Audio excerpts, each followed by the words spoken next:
Good, ladies and gentlemen. Welcome back to the Big Fight Field channel, where we speak the truth, we're honest, we give our takes on AEW. It's Friday night. It's the 21st of January, 2021, 2022. Sorry, haven't done a video since Monday. So, just very quickly before we get into the review, obviously no Wesley Williams tonight. It is myself and Cameron Johnson. Phone style, Mr. Johnson is tonight, and I did hype up like this was going to be a big week of content. Unfortunately, this was only the second video this week. Wednesday night, computer was down, couldn't do the AEW Dynamite review, and Thursday was gonna do predictions for the playoffs this weekend, but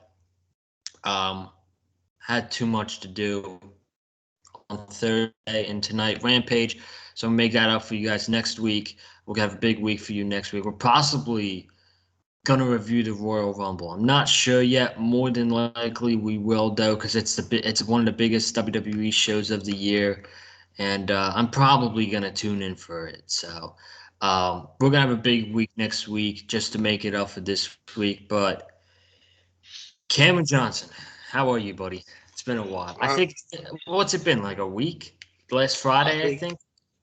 I think it's been that long, man. But I am doing good, man. I am doing good, man. Always glad to be back here on the Big Fight Field channel. Brother West, if you're listening, Brother West, if you're listening to this, man. Brother West, if you're listening to this, man, I just want to say what up to you. How you doing, man? You couldn't be with us tonight, sadly, man. But I know you. But I know you watching this, man. I want to say what's up to you, man. Yes. I thought Rampage tonight was a very enjoy. I thought Rampage tonight was a very enjoyable hour, and it was a very enjoyable hour. I didn't, it was a very enjoyable hour of, it was a very enjoyable hour of wrestling. Everything, it just flowed. I thought it flowed greatly. We had a great match tonight between Nick Jackson and Trent, I think it was, and everything else on the show was good. So overall, pretty good show tonight. Yeah. Tonight's show was pretty good. Obviously, you see the title, the main talking point, John Moxley's first match. Who interrupted him? We'll get to that. I thought that should have been the main event, though. I thought Moxley and Ethan Page should have been the main event. I'm not too mad about it, but I agree. I thought tonight was a very enjoyable show. It was a good 1 hour. The live shows are so much better than the tape shows, in my opinion, man. Like the taped rampages, like they're good. They could be great, but it's just something that's off with it. I love the live atmosphere for the Rampage show. I don't think the next live Rampage is the one until when I'm going in March. I think, um, but yeah, I thought tonight's show was very enjoyable. Good ending. Excellent match with Nick Jackson and Trent. We saw Hook, everybody's favorite. We saw Hook tonight.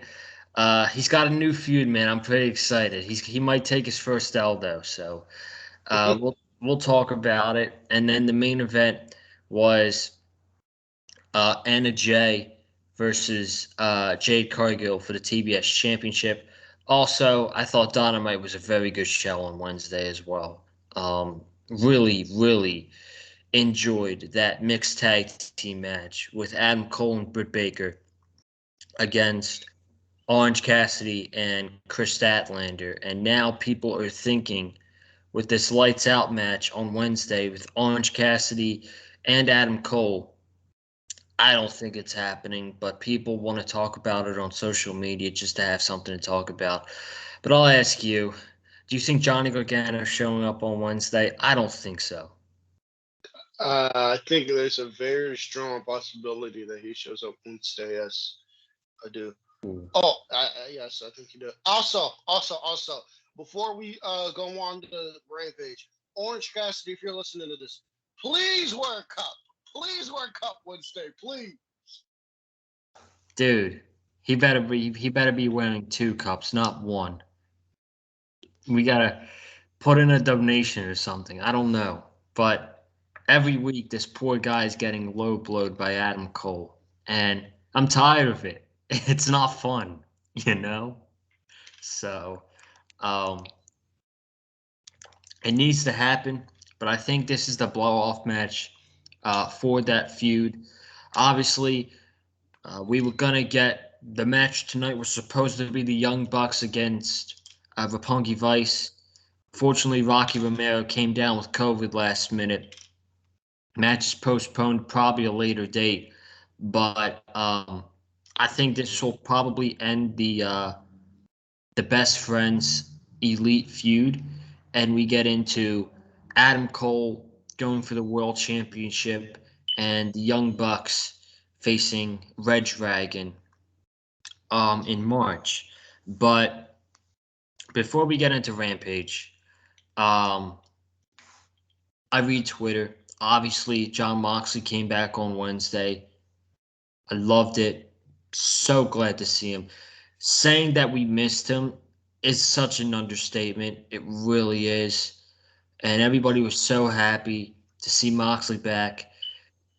And then you get Bully Ray on Busted Open saying he should have apologized to the fans. And he should have been more open to the fans, which I just think is a really stupid comment. I'm not going to say much on it because I don't know, but it's just a really stupid comment from Bully Ray to even put that out in public. I think it's just really stupid, in my opinion. I want to hear what you think about it real quick, Cam, and then we got to get into the show. I thought it was a completely dumbass thing to say. I know his gimmick. I know his gimmick is that he does anything for heat. I know his gimmick is that he does, basically anything for heat. He loves heat. Shout out to Toriano fan account for really getting that started. That never fails to get a laugh out of me. But there's just sometimes where I think, but there's sometimes where you got to look at where you got to look at shit and see if it's appropriate or not. I don't think this was one of those instances where this was appropriate. To apologize to anybody for getting yourself, to apologize to anybody for getting your self help is just completely. I think it's just completely I think it's just completely ridiculous. I think it's completely ridiculous.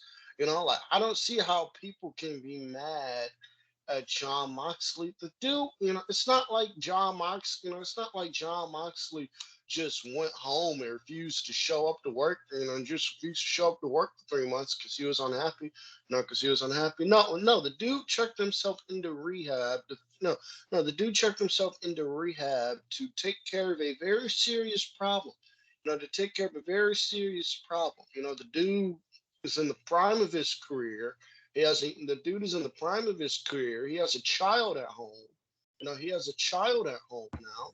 He's trying to nip these, he's trying to he's trying to take care of himself and overcome this addiction. And for Bully Ray to say that, I thought was a completely idiotic thing I thought was a completely idiotic thing to say. And well, you know what Bully Ray is? Bully Ray is a complete piece of shit for that, because that was just completely uncalled for.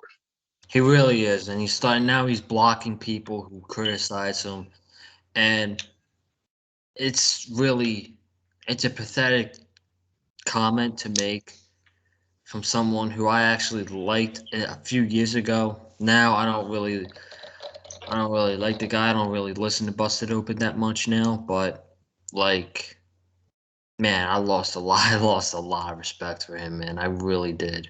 It's a shame, but at the end of the day, Mox did the right thing.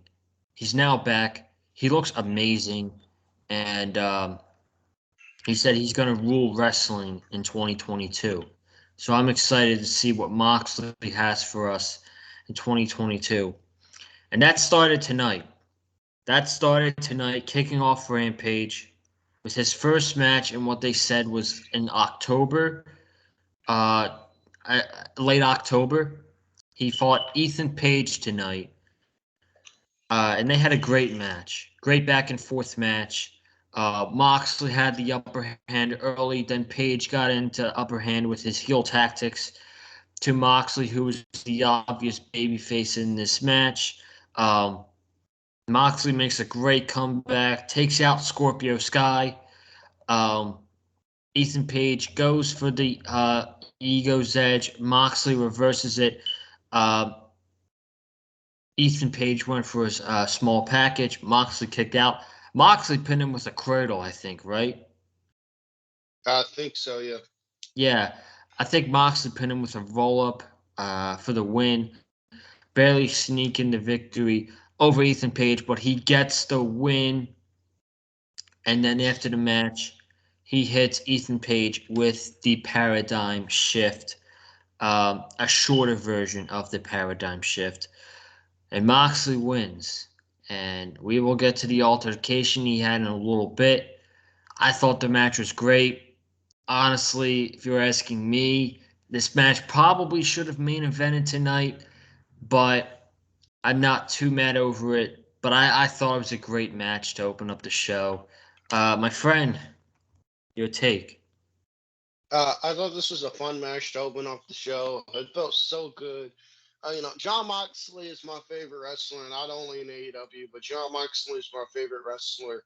But John Moxley is my favorite wrestler currently, right now. So to see him come back, to see him back in the ring, it felt good, man. It felt good to see him come back and him come out the Wild Thing, man. And him come out the Wild Thing, man. It felt so good. John Moxley back at home. You love to see it. I thought this was a fun. It felt good. It felt great to see. I thought this was a fun match here. I don't understand a lot of the hate that Ethan Page gets online. Ethan Page is very good. Ethan Page is very, very good. I don't understand a lot of the hate that he gets online, but I thought this is a fun, but I thought this was a fun match here. Moxley picked up the win as he should. Moxley picked up the win as he should have. This being the main event, uh, I see your point there about this match probably needing to be the main event, but with Rampage, what one thing Rampage does, and it reminds me a lot of what WWE, reminds me a lot of what WWE used to do, especially back in the '80s with Saturday Night's main event, which is with Saturday Night's main event. They would always have like their big matches instead of headlining, instead of like main eventing the show with them, they would always have like their big, like they would always have like their big matches at like the beginning of the show. Like the beginning of the show. So if you go back and look at Saturday night's main event on Peacock, for example, you'll see a Hulk Hogan match take place, and it's like the second match on the show. It's like the second or third match on the show. So that's one thing. It's like the second or third match on the show, and and I think that has to do with, since Rampage is airing at 10 o'clock at night. Tony Khan wants to get the most important. Tony Khan wants to make sure that his viewers see the most important. Wants to make sure that his viewers, before they turn out, see the most important match on the show, see the biggest match on the show, see whatever angle they're going to set up on the show. So that's what I thought this was here. This is obviously the biggest match on the show. John Moxley, one of the big stars in AEW, making his return and it also you also had the angle, with Moxley and Danielson. So I had no issue with this at all. Fun match, and Moxley gets the win as he should. Yeah, that's a good point you bring up. Try to get the most important thing out of the way first. With the 10 o'clock start time, I completely understand that. Um, the ending, the Moxley walking in the crowd.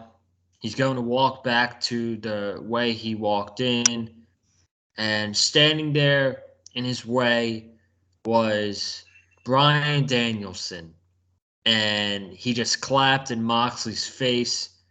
Moxley stared a hole in his eyes, and he walked back. Dude, when I saw friggin' Bryan Danielson and John Moxley locked eyes, I had the biggest smile on my face, dude. I was so happy to see that. A feud between Danielson and Moxley. Oh my gosh. That's a 5-star match written all over it, if you will. That's a 5-star match in my opinion. No doubt. that would be a 5-star match. Unbelievable. That's a great feud for Moxley right now. Danielson's not really doing much since he lost to Hangman Page for the World Championship. This is a perfect feud for Moxley's return. This could not be going any better, in my opinion. This is awesome. I agree. I agree 100%. I agree 100%. It makes a lot of. I agree 100%. It makes a lot of sense. This is the match that we were supposed to see. This is the match we were supposed to see at Full Gear before Jon Moxley pulled himself out. You know, excuse me, the hell. Excuse me. You're good. Before Jon Moxley pulled himself out. Before Jon Moxley pulled himself out, it was obviously going to be Danielson and Moxley, probably with Moxley wanting that, and probably with Moxley wanting that to put some money on it. So them running the feud back for Revolution makes a lot of sense. And to my knowledge, I think this would be the first time ever. I think this would be the first match between Jon Moxley and Bryan Danielson. I don't think it happened. I think it happened once during both their runs in WWE, during both their runs in WWE, and unless it happened on the indie scene, and unless it happened on the indie scene before both men came to WWE, I think this would be only the second match these two men had ever. So I am very much looking forward to this match. Yeah, I think they have some history. I'm not so sure. But yeah, this is absolutely perfect. And you know what's the best thing about this too? Is they had obviously with Moxley making his comeback and you know, going to get rehab and coming back. Obviously, he's not going to come back to a heel. I think before he left, I think he was going to be a heel. I think they were getting ready to turn him heel. And then him leaving happened with getting help with drug addiction, alcohol. My bad. Sorry, my apologies. Alcohol addiction, and Moxley was going to be a heel. But now Danielson is staying as a babyface because as a heel, Jesus Christ, he was a heel for the Hangman Page feud, and he's now obviously the heel for this feud with Moxley. So he's staying as a heel, and I absolutely love that, man. Just everything about this is perfect, in my opinion. It's just starting. Obviously, I think it's going to lead to a match at the pay-per-view. They wouldn't do a match like this on TV. And when I tell you, this match might be the match of the night. Come March 6th, this match could be the match of the night. So we will have to see what happens now in the new feud with Jon Moxley and Bryan Danielson. But Cam, no question, the best match of the night was Nick Jackson versus Trent Beretta, which are now calling him by his full name, Trent Beretta. Um, so this match was excellent. Back and forths, kick out. You thought Nick Jackson had the match won. It really had everything you wanted. Trent got the much needed win. Thank God. It was supposed to be Roppongi Vice, Trent, and Rocky Romero against the Young Bucks. Rocky Romero came down with COVID. Ended up being a one-on-one match. I'm happy Trent got the win. I feel like every time we get a mixture of the best friends versus the elite, I always feel like the elite are beating them all the time. So it feels good seeing Trent get a win here. I thought this match was excellent, man. I want to hear your perspective. I thought this was an excellent. I thought this is an excellent singles match between these two.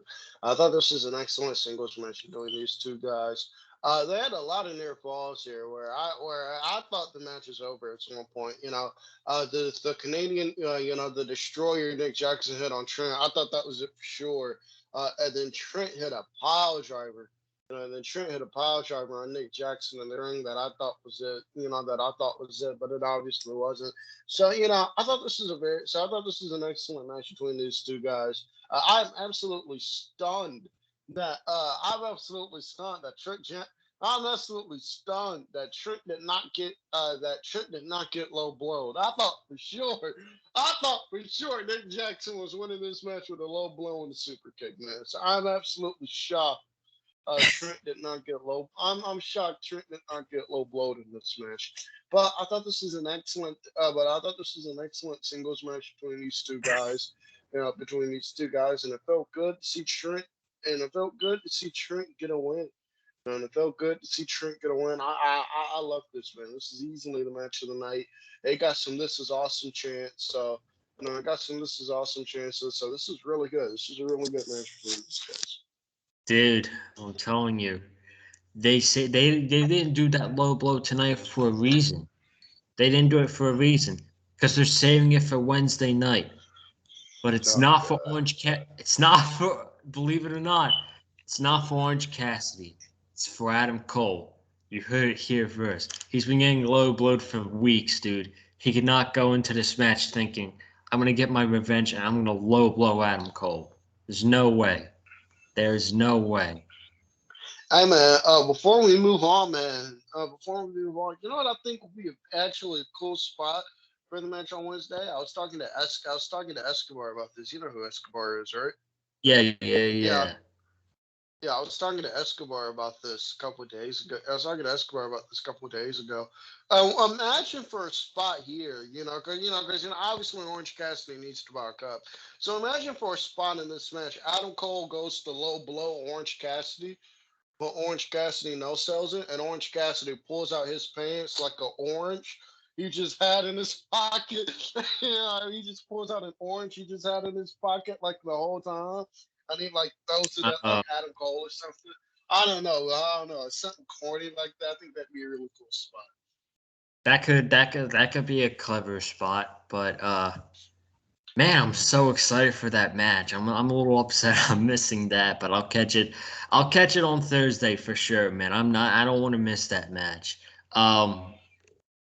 Man, we're gonna see Blood Orange Cassidy again. That's exciting. So, um, we had Sir Pentago against the cold-hearted, handsome devil, Hook. We had Hook versus Sir Pentago. Dude, this kid's getting baby face reactions, man. Why is he coming out of the heel tunnel? He embraces it too. You see it. You see him put his arms up to the crowd. You see him acknowledge the chants. The babyface turn is coming, Brad. The babyface turn is coming, and when he leaves Team Taz, it ain't even got to be a scenario where they kick him out of Team Taz altogether. It's just gonna be a scenario where he just stops associating himself with Team Taz, bro. I'm telling you, bro. The babyface turn is coming. Turn this dude, turn.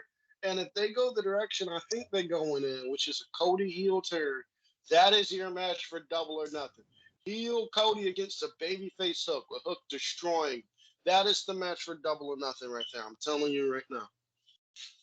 Dude, maybe that's a match for All Out, maybe. But let me tell you, the day Hook cuts his first, have we heard him speak in AEW?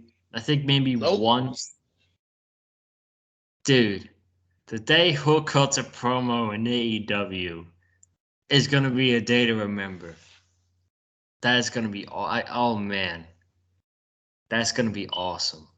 So we had Hook tonight against Sir Pentago, and poor Sir Pentago didn't have a chance in this match. He was doing his entrance with the streamers. Hook immediately went right after him. Taz is like, you're disrespecting him in the on commentary. This match was literally 2 minutes. Suplexes, over the head suplex to Sir Pentago. He hit him with a German, and then he hit him with Red Rum, which is his submission hold, and he tapped out. He tapped out Sir Pentago in nearly 2 minutes. Then the freaking goat came out, man. the GOAT himself, QT Marshall, came out. He's like, for the past weeks, you know, um, you don't even look at your opponents. You holding your opponents longer until after the bell. He's been very whatever. Hook just all Hook did. He didn't even stand there and listen to QT.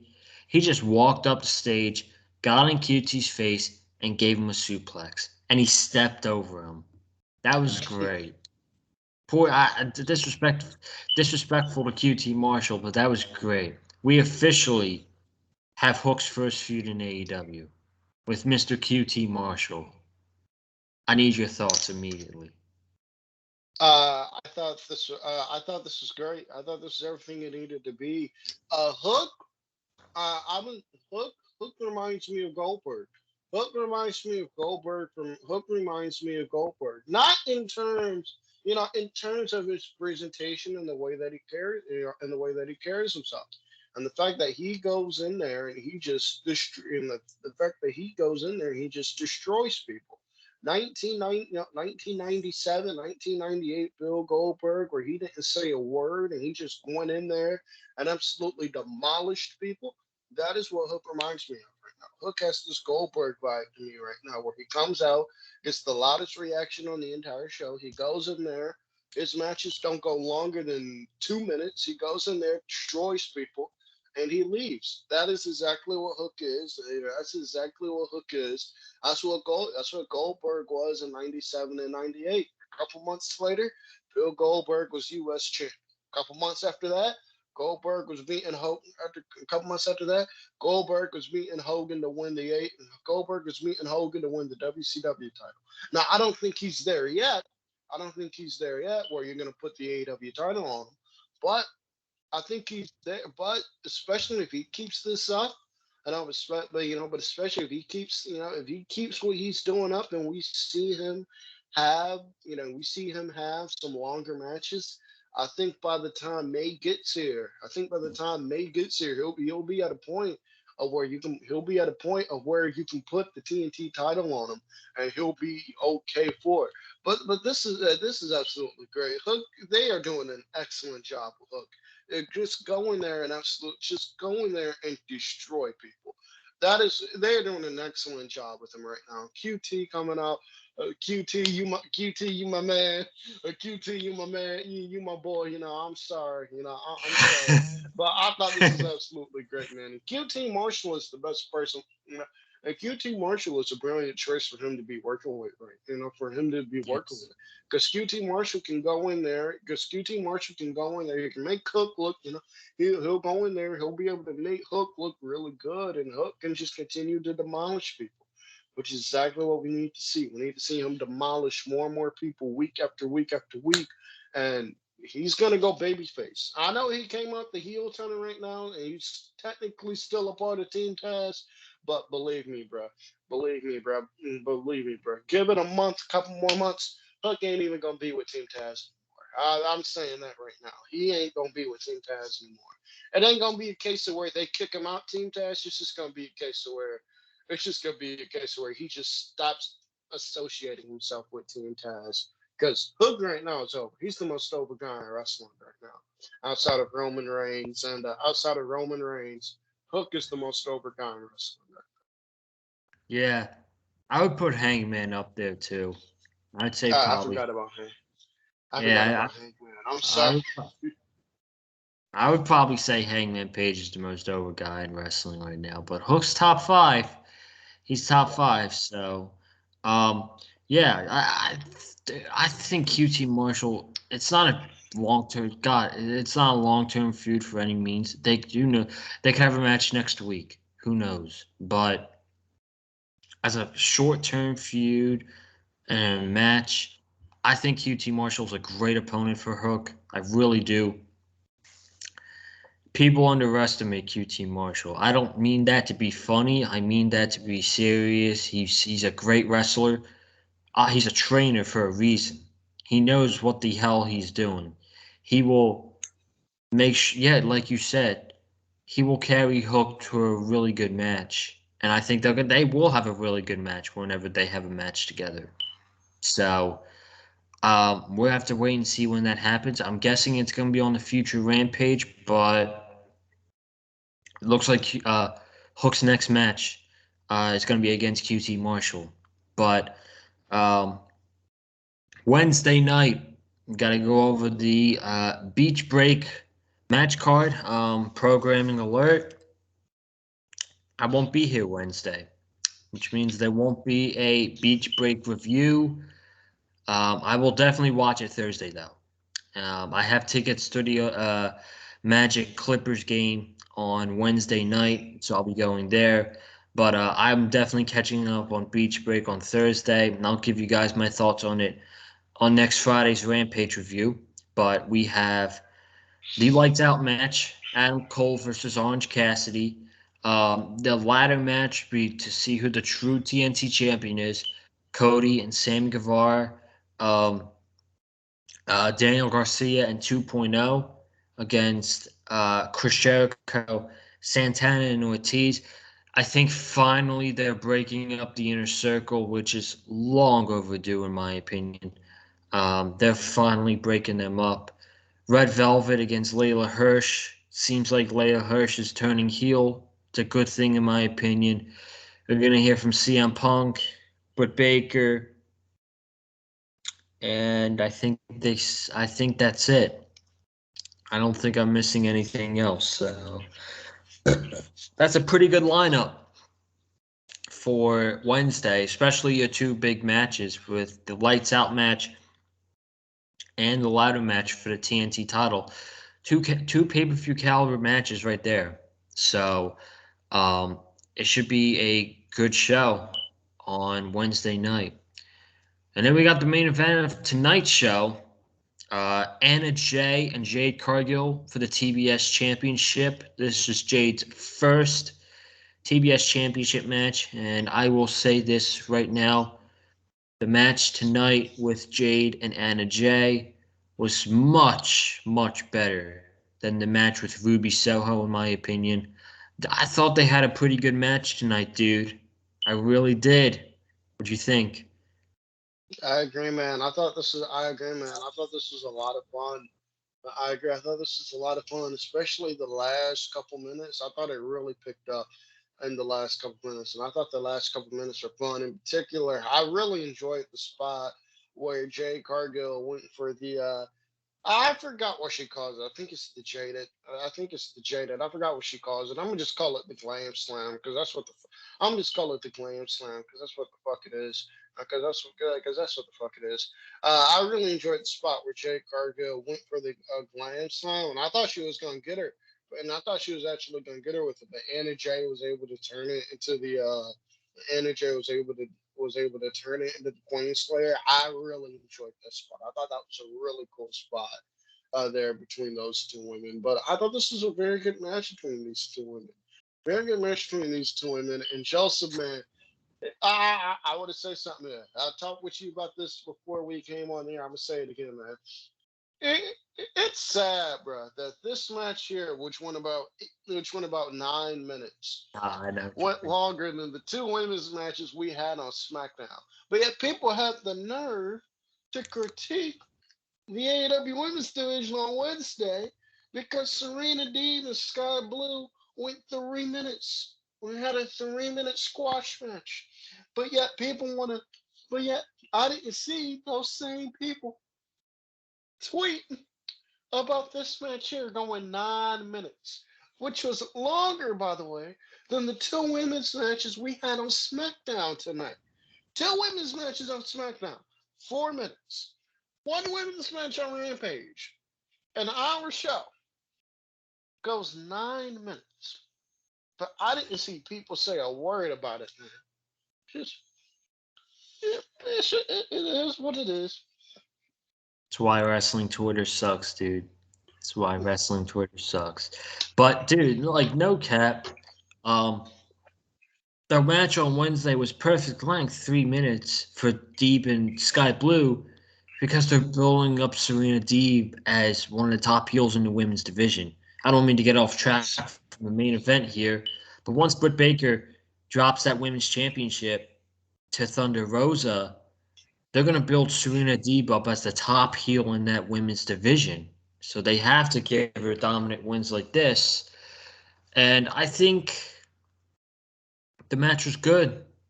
But tonight, and I think they're going to do the same thing what they have with what they're going to do with Deeb, with Jade Cargill as the TBS champion, just having her run through people. Obviously, she didn't run through NJ. NJ gave her a very good fight.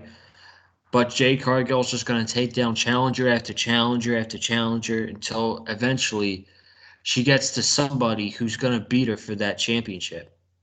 So, um, yeah, and all those people who are crying about lengths of women's division, no lives, dude, no lives. So, uh, that's about all we got tonight for the Rampage review. Cam, any last minute thoughts before we wrap things up? That's it for the Rampage review. All right, so we thank you all so much for watching the video review tonight. Be sure to subscribe to the Big Fight Field channel. My apologies, I did not upload so much content this week. Just a very weird week overall. I will be back Sunday night to review the NFL playoffs divisional round, heading into conference championship weekend. But I will have a big week for you guys next week. Hopefully, if everything goes right, to make up for this week, I'll try to do a video on the Dolphins next week. We'll do predictions for the conference championship. Friday night, we'll do Rampage. I'm thinking Saturday night, we're going to do the Royal Rumble because it's the Royal Rumble. It's one of the biggest shows in WWE all year. So I'm 100% probably watching the show, so I might as well review it. And then Sunday we got the AFC and NFC championship games. So it should make for a good week next week. Comment down below your thoughts about tonight's episodes of Rampage. Hit the like button if you like what you heard from myself and Cameron Johnson in tonight's video. Follow me on Twitter and Instagram at Colin_Joseph. Going to be live tweeting tomorrow and Sunday during the playoff games. Cam, take us home. Follow me on Twitter. Thank you guys for watching the AEW Rampage review tonight. Follow me on Twitter at Cam71101. Also, subscribe to the CNE podcast, available on all platforms. Sunday night, available on all platforms. Sunday night, GCW has their biggest show ever. The word on GCW live from ECW territory, the Hammerstein Ballroom, and a show that will feature Jon Moxley defending the GCW championship against Homicide, and a lot of more great matches that will happen on that show. It's only $25 on Fight TV, and if you want my thoughts on it, I will be reviewing that show on the CNE podcast. So make sure you subscribe to the CNE podcast on all platforms. Very nice, very nice. So we got tonight. I'll see you guys Sunday night to talk about the NFL playoffs. And remember, no AEW review on Wednesday. We'll be back next Friday though with Rampage here on the Big Fight Field channel. So you guys have a good night. Stay safe, and as always, stay classy. We out. Peace.